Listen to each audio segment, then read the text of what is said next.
Hey guys, welcome to my channel, welcome to this video.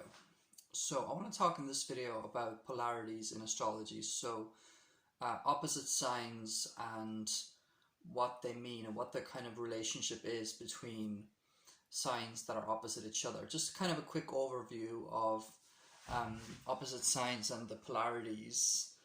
So let's start with Aries and Libra. So Aries is the first sign of the zodiac, and Libra is the seventh sign, and they're opposite each other. So Aries rules the first house, and Libra is about the seventh house. So Aries is about the self. Who am I? What do I want? What am I looking for? What am I looking at? What am I running towards? What am I chasing? Like, it's all about, it's sort of like the child coming into existence and being excited, and like first you have to kind of know yourself and have like a sense of self before you can move on to other realms, if that makes sense. So but Libra is the opposite. So Libra is to do with partnerships, one-to-one relating. So and with polarities, it's sort of like you can't kind of have one without the other. So it all kind of fits together in like a holistic way. So Aries is sort of like the idea of like me here, like myself. And once you have that sorted out, so to speak, you can kind of have relationships with people. So it's you know, you're going to have more, if you think about it, like you're going to have more satisfying relationships if you know yourself well, and if you're strong and secure in yourself. And same way with the Libra stuff. So you're once you know, like once you know yourself, it's easier to have relationships. And it's easier to have relationships if you know yourself. And it's easier to kind of find your own security and your own, you kind of grow in your ego, you kind of grow in your sense of self through relationships with others. So it's like the two are so much connected. I hope I kind of explained that the way I meant it. So it's like, it's easier to have relationships when you know yourself, and it's easier to know yourself if you have relationships, because we kind of learn from each other. So Libra is like mirroring the Aries in a way. So Aries is all about me, and Libra is all about sort of like the other, and how I fit into the other, how I fit into the social realm, how I fit into one-to-one relating and partnerships. So it's sort of like the like I need to bounce off somebody else is the Libra. I need to you know, I'm completed when I can merge or be mirrored and mirror someone else. So I'm complete, or more complete when I have a partnership. So that's what that polarity is sort of about in kind of basic, in a basic way. You know, I don't want to make this video too long, so I'm kind of giving an overview of some of these all these polarities. So let's take the next pair. So Taurus and Scorpio. So Taurus is, I associate Taurus a lot with the natural world. It's very natural. It's very like nature, and what is how do we get sort of sensual pleasure from like what is, like what's around us, the nature and the body, taking care of the body, everything that we can kind of see, touch, you know, like around us, and being in touch with ourselves in that way as well, kind of like our own body, what we can see like on our body and things like that. And Scorpio is the sign that wants to really kind of dig deeper. So it's like take an onion. So you know, you need to have the surface before you get to the the different layers, right? Before you get to the middle, before you get to the heart. And to have the heart, you need to have, like, to have the middle layer, you need to have the outside, right? And to have the outside, you need there to be some kind of deeper thing going on. So it's like the polarity is about, I hope that makes sense. So the polarity is about Taurus being just like the sensuality of this present experience and the nature and things that we can kind of see and feel and touch, and kind of maybe the aesthetics around us as well as sometimes, kind of what makes us feel good in a way, because Taurus is ruled by Venus. Venus has a lot to do with what makes us feel good. Scorpio is not so interested in what makes us feel good. Scorpio is more interested in like the depths, kind of getting to the heart of a matter, getting to the bottom. And so this polarity is a lot to do with that. So this kind of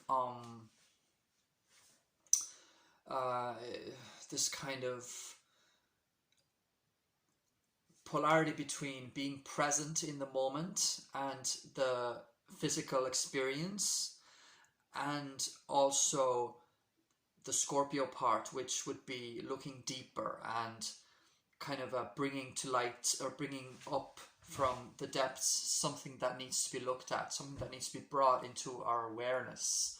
So that's what Scorpio is about. So it's this polarity between like the physical experience and kind of the sensuality, and then the depths. There's something deeper under all this physical existence and all these things that we can see and easily explain and things like that. So the next polarity is Gemini and Sagittarius. So Gemini is sort of about gathering and sharing and kind of processing information. So it's ruled by Mercury, right? So very communicative, very interested in kind of the information about what's here. So Taurus was about kind of the physical experience of what's here. Gemini is interested in kind of the data of what's here, like kind of trying to understand like what's going on around me. Very interested in like the environment around me, the people around me. So it's kind of like to mingle and to be communicative with people around me in my circle. And kind of gathering different knowledge and information points from the environment. Now, Sagittarius, on the other hand, is also very knowledgeable or interested in knowledge, but it's more of a higher side of it. So, or it's just on a different kind of realm, put it that way.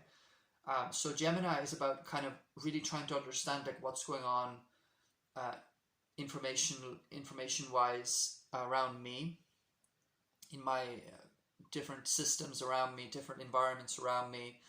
And Sagittarius is about, well, what's out there, like what's going on in other countries, what's going on in people's lives that I don't know. Like I don't know how, how would I put this? So Gemini is kind of about like what's going on with the people around me, and really interested in kind of gathering knowledge about that. Just as a concept, Gemini would be the kind of like trying to understand people and situations and things around me. And Sagittarius as a concept would be like looking out there and like what's going on with things that are not in my circle. So very philosophical, very like can be to do with religion and just higher learning and travel and anything that kind of expand the knowledge. So Gemini kind of is the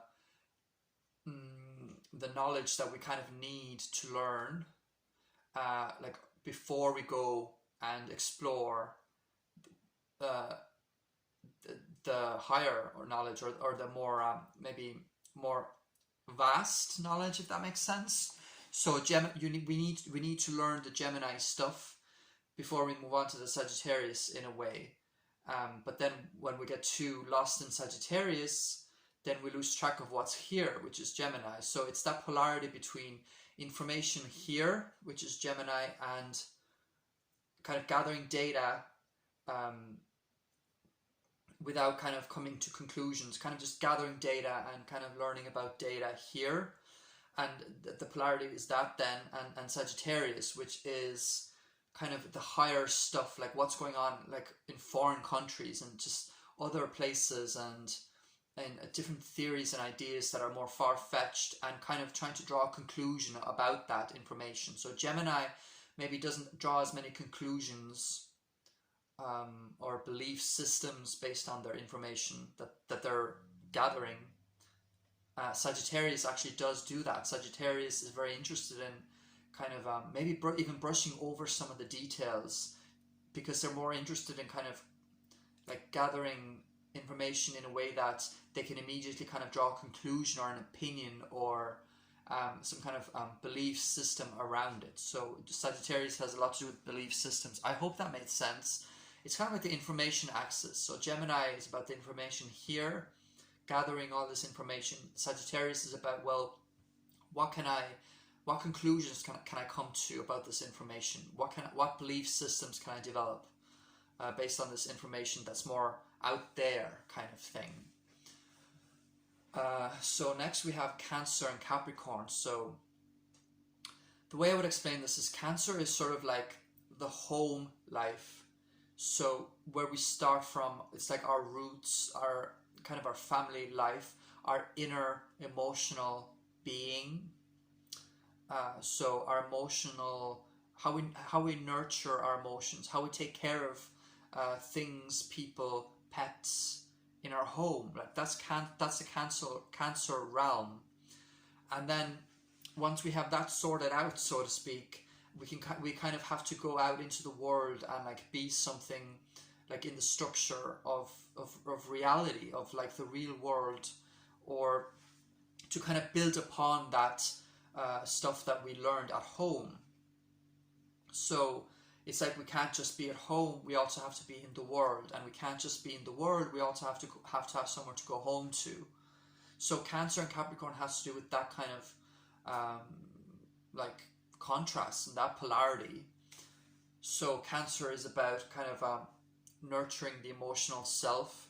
Like we tend to feel comfortable at home, or like that's kind of what the home represents partly. It's like our own, I like to think of like as like my own private sanctuary. It's like where you maybe feel like you can be yourself, and you don't maybe have as many expectations, right? And then Capricorn is the side of these astrological symbols, so to speak, that is the part of these astrological symbols that is about going out there, like out into the world and making something of yourself. So I don't want to just sit at home. I want to go and be something, and I have to understand the world, and I have to make something within the restrictions that we have in society and in life. Like I have to find a way to like be something out in the world and make something of myself out of the world, like in the world, within the constraints and the restraints of the world, if that makes sense.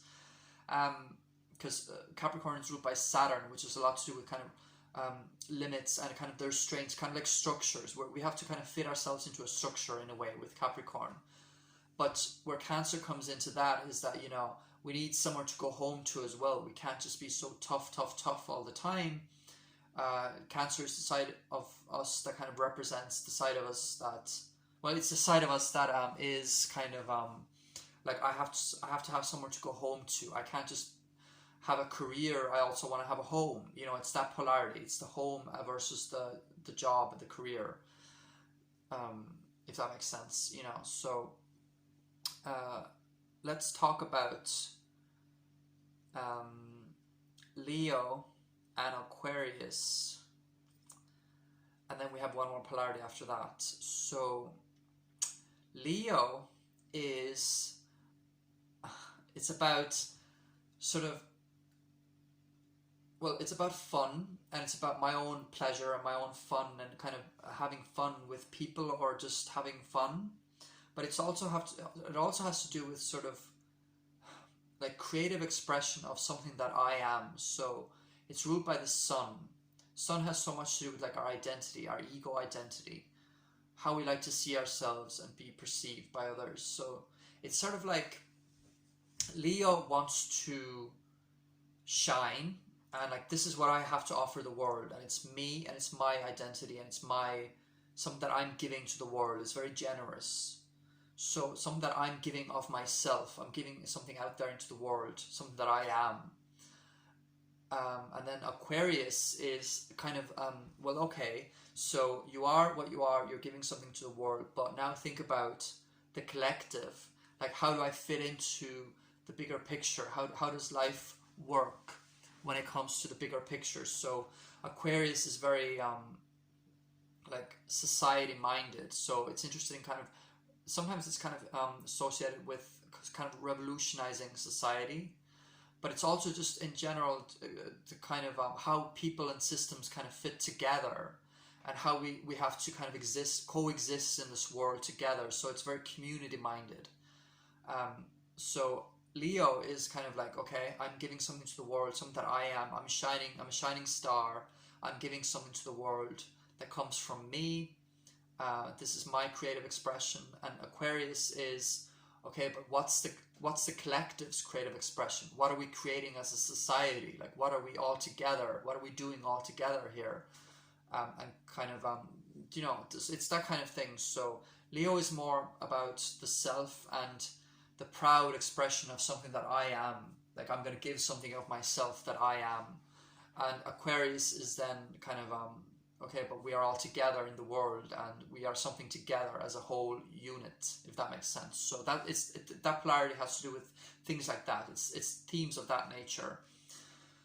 And finally, let's talk about Virgo and Pisces. So I like to think of this as the service axis. So Virgo is very much has to do with like the practical and very service-oriented kind of tasks. So it's very practically minded, and it's very detailed. Now, when you take Pisces is not overly detailed. It's kind of seeing the bigger picture of, like, it's kind of like the collective unconscious, if that makes sense. So Virgo is very much about the details of like what needs to be done, the tasks that need to be done. Pisces is about kind of the bigger picture of how can we, or how can I serve, like Virgo likes to serve practically.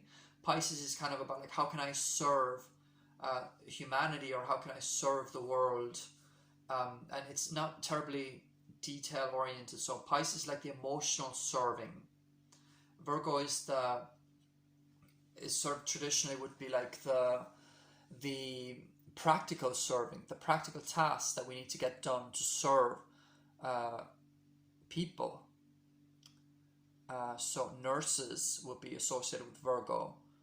Pisces would maybe be maybe the mental health nurses, things that are maybe not as tangible, but still are very much real in the world. So Virgo is kind of like the practical tasks and the practical services that we have to give. Pisces then is about, okay, but there's that, but we also need to take care of like the kind of the unseen things, or the things that the emotional things, the spiritual things, and not get lost overly just in the details, but kind of like the bigger picture of this like huge world that we're living in, and kind of the emotion of that. So, but you can't get too lost in that. You have to have a little bit of the practical side as well. So it's this kind of polarity. It has to do with that kind of service. I like to think of it as a service axis. So Virgo, the practical service; Pisces, the more spiritual, emotional, kind of helping others on a more like intangible way. So I mean, this is not to be taken so literally that, you know, if you know, I am a Virgo sun, that means I'm, you know, just only practical and never in touch with the spirituality. But I'm just talking about like the polarities, and like traditionally and like symbolically what these opposite signs mean, and why we need both, and how everything in astrology kind of is in place kind of in a perfect way, in a way. So we need, it kind of makes the bigger whole, bigger picture, the whole of it is the way it kind of needs to be. It just makes logical sense, you know, that we need to have all these signs, and that certain ones have to be opposite each other. They're kind of they have like almost a similar goal, but they kind of approach it differently. So I hope that made sense, and I hope it was clear enough that it made sense. And thank you very much for watching this video. Please leave a like if you enjoyed it and if it was informative for you. And thanks.